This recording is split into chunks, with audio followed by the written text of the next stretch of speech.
My Dearest Nemesis had the perfect K-drama recipe: an online gaming romance, an enemies to lovers workplace setup, and a fierce female lead nicknamed Director Killer.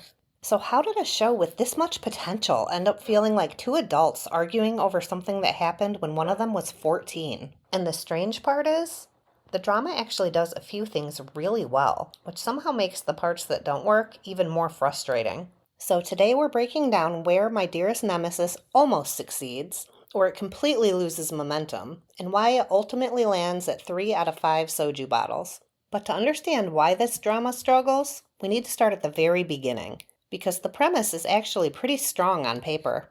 16 years ago, Baek Soo-jung is 19, Ban Ji-yeon is 15, and the two meet through an online game. They spend time questing together, chatting, and eventually start to develop real feelings for each other. There's just one small problem. Joo-yeon lies and tells her he's 22. So when they finally meet in person, Soo-jung realizes she's been catfished by a teenager. Now listen, being catfished is upsetting. Totally fair reaction. But screaming at a literal child? That's a choice. Then we jump forward 16 years.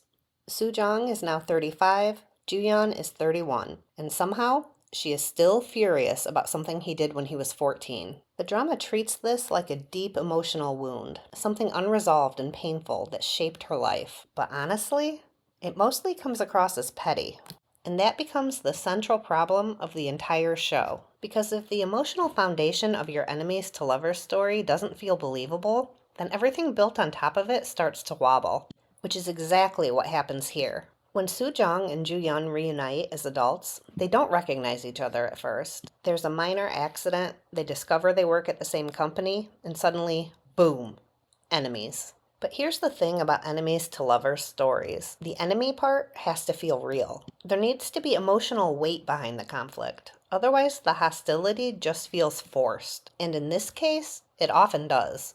Joo-yeon spends a lot of time acting petty towards Soo-jung at work, but because the original conflict is so flimsy, those moments don't build meaningful tension. They mostly just make him look petty.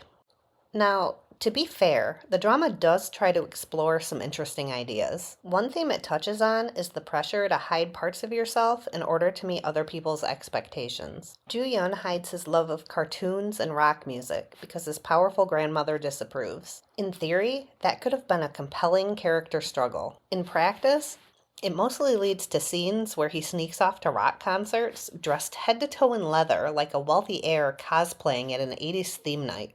It's hard to take seriously. And while we're talking about missed opportunities, we need to talk about the gaming concept, because the early scenes inside the video game are actually really fun.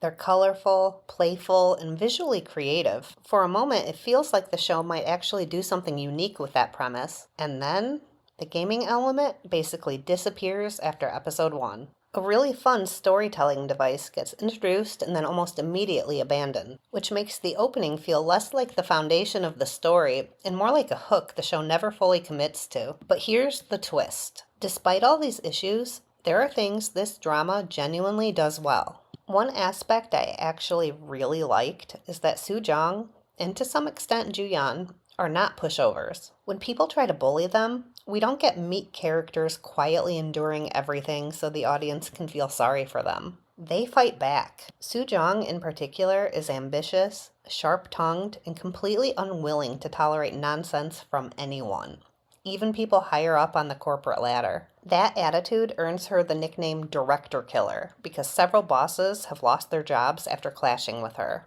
And honestly, that was refreshing. K-dramas often expect female leads to be endlessly patient and accommodating. So seeing a character who refuses to be walked over felt like a great subversion of the usual trope. As the story progresses, though, the show reframes that combative edge as something she no longer needs. Early on, Soo-jung is constantly fighting to prove herself because she's terrified of being looked down on. But later, once she has a stronger support system around her, she realizes she doesn't have to be quite so defensive all the time. The drama clearly presents this as character growth. And to be fair, that arc does make sense, but personally, I missed that earlier version of her. That fierce, take no nonsense Soo-jung was so much fun that part of me wished the show had leaned into that energy even more.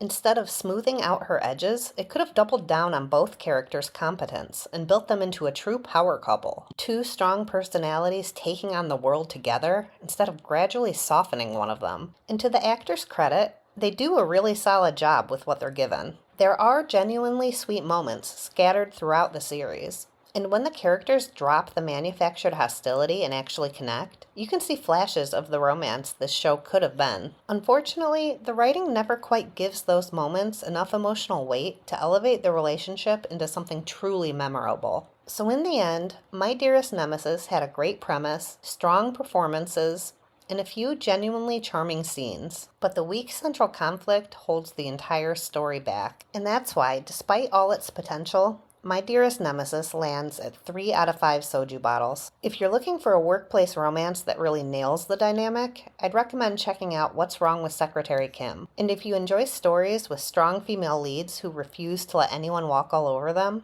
you might also enjoy my book, Beneath the Destiny Stone. Thank you for watching, and don't forget to like and subscribe. Let me know in the comments what you thought about My Dearest Nemesis. And stay tuned for my next review of Perfect Marriage Revenge.